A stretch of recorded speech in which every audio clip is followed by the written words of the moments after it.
Bom, boa tarde a todos, todas, todos, ou bom dia. Meu nome é Alexandre Sá, ou boa noite. Eu vou apresentar uma comunicação que se chama Arte Temporânea como Resistência e Levante. É claro que é um pequeno extrato do artigo completo, e eu espero que isso dê conta um pouco dessa apresentação. Eu começo com uma citação de Louis de Bernier, que diz assim, abre aspas, nós tínhamos raízes que cresciam na direção do outro sob o solo. E quando todas as flores bonitas caíram dos nossos galhos, descobrimos que éramos apenas uma árvore, e não duas. Fecha aspas. Como pensar em uma produção poética inevitavelmente política após a pandemia do Covid-19? E em que medida é possível apostar em uma continuidade do processo criativo diante do quantitativo galopante de mortos e de um inevitável redimensionamento da experiência que fomos obrigados a atravessar? Os sentimentos são díspares.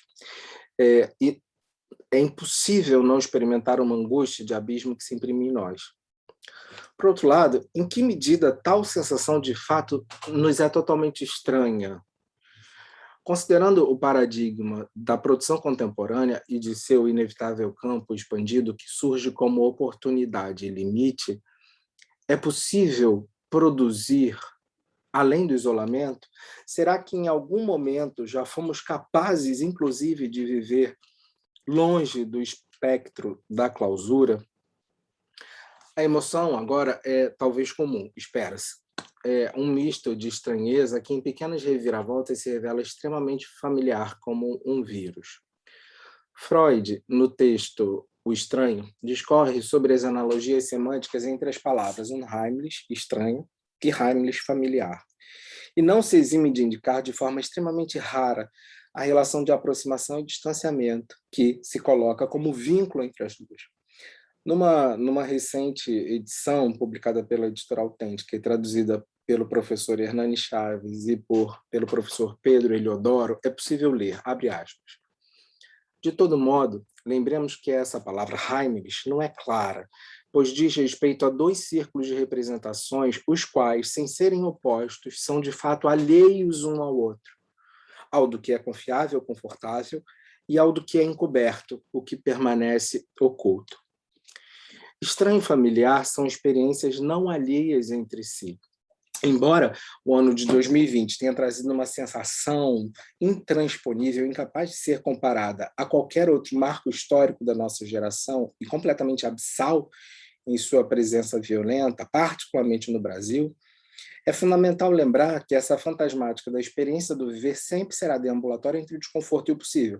Obviamente, eu não estou me referindo aqui a um certo descaso político diante de uma catástrofe sanitária, de saúde pública. Mas, semanticamente, talvez eu acredite ser necessário lembrar que essa difusa complementaridade pode vir a ser uma aposta e alguma possibilidade de refluxo, já que em toda experiência familiar há um núcleo de dissenso que o gera como estranho, num certo tipo de movimento curioso e talvez até natural de parto e fagocitose. Movimento esse que sempre se dará em uma via de mão dupla.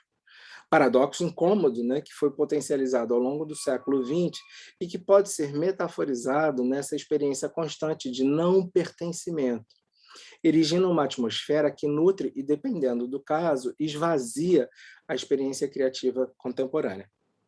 O estranho público, nesse caso, é que nós tenhamos sido obrigados a atravessar tamanha devastação para que conseguíssemos relembrar que somos fragilíssimos e que talvez tenhamos sucumbido à ingenuidade de acreditar que poderíamos vir a ser outra coisa que não apenas passagem, instante e átimo de segundo diante de uma universalidade muito maior.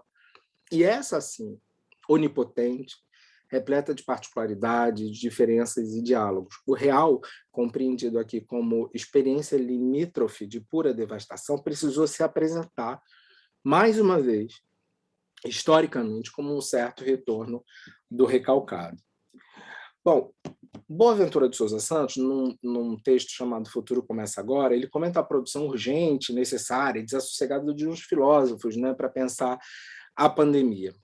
Mas ele aponta que uma possibilidade futura, e isso me interessa bastante, seja de que optemos por uma posição de retaguarda, como um avesso da vanguarda, ou, de alguma forma, a vanguarda como uma retaguarda diante do presente do tempo. De alguma forma, é uma aposta no distanciamento e no exercício de escuta.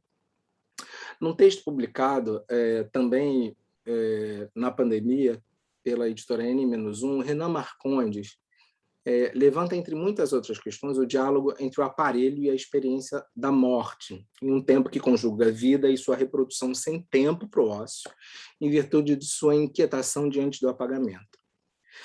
Para além de muitas referências, ele cita um livro chamado Ghost Dance, de 1983, né? E na qual o filósofo Jacques Derrida faz uma rara aparição. Em uma dessas cenas, o Derrida responde à pergunta se ele acreditaria em fantasmas da seguinte maneira, abre aspas. Primeiro, você estaria perguntando a um fantasma se ele acredita em fantasma. Aqui, o fantasma sou eu, indicando o espectro inevitável da imagem quando mediada pelo aparelho, que se aproximaria de um ventríloco capaz de substituir o seu papel de concreto. O que parece urgente é essa compreensão prévia, nada trágica, nada melancólica, em certo sentido, de um efeito de presença que termina hoje, na pandemia, ganhando outros contornos, diante de sua intransponibilidade talvez ignorada. Talvez até por falta de coragem, né, em algumas propostas de vida, e essa talvez também agora já apartada da experiência em arte. Tem um livro, no seu livro mais recente, né, de 2019, publicado só na França, que também é resultado de uma exposição que o Didi Huberman fez no Sesc Pinheiros, que se chama Levante, e foi resultado de um seminário da École des Hautes Études, e o livro se chama Desejar Desobedecer Aquilo que nos ergue Ele, Didi Huberman, investiga as possibilidades dos movimentos capazes de nos provocar algum soerguimento político, tendo como referência as manifestações populares no mundo e a iconografia da história da arte. Didi Huberman indica que o levante ele é atravessado por uma paradoxal confiança e que nos levantamos para que nos manifestemos e para que manifestemos um desejo de emancipação. Nos levantamos para que nos mantenhamos de pé e pela fidedignidade ao nosso desejo de resistir. Por último, é importante lembrar que no capítulo 9 desse livro, o Didi Huberman marca uma enorme e, ao mesmo tempo, sutil diferença entre essa potência de levante e o poder do levante, explicitando algo que merece, acho que, a nossa atenção aqui. Abre aspas.